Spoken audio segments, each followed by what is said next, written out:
ladies and gentlemen. Yes, I'm a guide, not only in Berlin, also I'm a qualified guide for the West Country in the United Kingdom. And I moved here in 2007, did a training course with the Verband der Berliner Stadtführer, so that's what I am now, a Berlin Stadtführer. When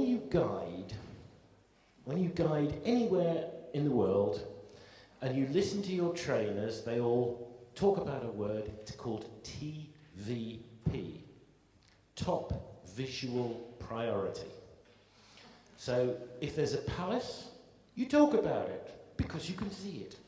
And if you can see it, your people can see it, they want to know what the palace is. Natural enough. Then you come to Berlin. Yeah, I've got lots of palaces. Yeah? Take them to Potsdam. You've got loads of palaces. Wonderful. You take them to Berlin, and the most frequently asked question is, where was the wall? That's your top visual priority down the pan for sure, because what you have to do, instead of guiding a load of tourists, you're guiding a load of archaeologists who want to know where things were, how they looked. So what I do nowadays, I take pictures with me. It's the old Chinese saying, a picture is worth 1,000 words. So I take pictures of how things used to be. Big A3 ones. I walk through the bus, I hold them up, and I say, this is where you are now. This, badam, is what it looked like in 1988 or whatever. For example, if you're doing a bus tour, first place you stop is Niederkirchnerstraße, because there still is a little bit of an existing wall along there. But you see where the wall is in the picture? Along there? Bottom? Yeah? Watchtower, hinterland wall, light strip, death strip. It's all gone. All gone. That's what it looks like nowadays from the same place. But if you show them the old picture before they get off the bus, and you can tell them, guess what? On the bus, the right wheels are in East Berlin, the right wheels are in West Berlin, the left wheels are in East Berlin. They begin to get the idea.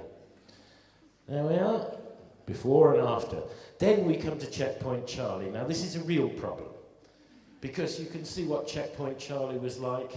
Yeah, the big awning, the different lanes, military, corps diplomatique, so on and so forth. And then you say, well, you just have to take my word for it, really, because today it looks like that. There's a big gap where the Checkpoint Charlie used to be. You get no idea of what it was like nowadays. If we look again a little bit further right along Checkpoint Charlie, we do actually have terms of reference. Okay, border wall's gone, hinterland wall's gone, but this wall here, aha, just look on the right of the next picture. There it is, covered in scaffolding. Trust me, it's just covered in scaffolding, and that's what you're reduced to doing when you take a walking group along Checkpoint Charlie. There's a famous cafe, it used to be called the Cafe Adler, and it's now the Einstein Cafe on the western side. When the wall was there it is. See it? That's the Cafe Adler, Cafe Einstein. There's the road, that's Friedrichstraße, going through towards that big awning that we saw. What's it like nowadays? But oh God. Here we are, we've got the problem again. But there is the Cafe Adler.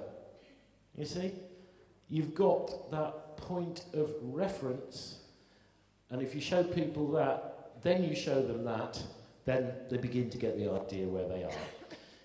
If you look back the other way, towards the former Air Ministry, now the Finance Ministry, you can see the roof of the Finance Ministry. This is Zimmerstraße. Get cars going along there now, but in the days of the wall, you didn't. You could only walk along the pavement. What's it like now? Bam! There's the Air Ministry. There's the bay windows. And there is the line of the wall. So it is really a picture telling 1,000 words. Going along a bit further, this is later. This is about 92, 93.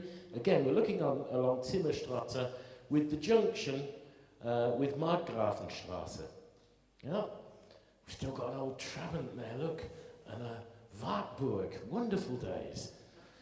You could get beer from the VEB Getränkekombinat, and it cost next to nothing, and it was good. But anyway, that's what it looks like nowadays.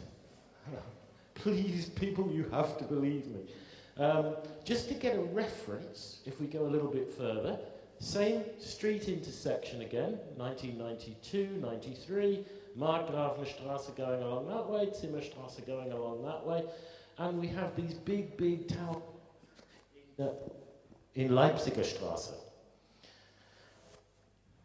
Nowadays, you've got your point of reference again, the tower blocks. Other than that, everything's changed. This is one of the things that makes Berlin interesting. It's called Berlin, you know, interesting Berlin.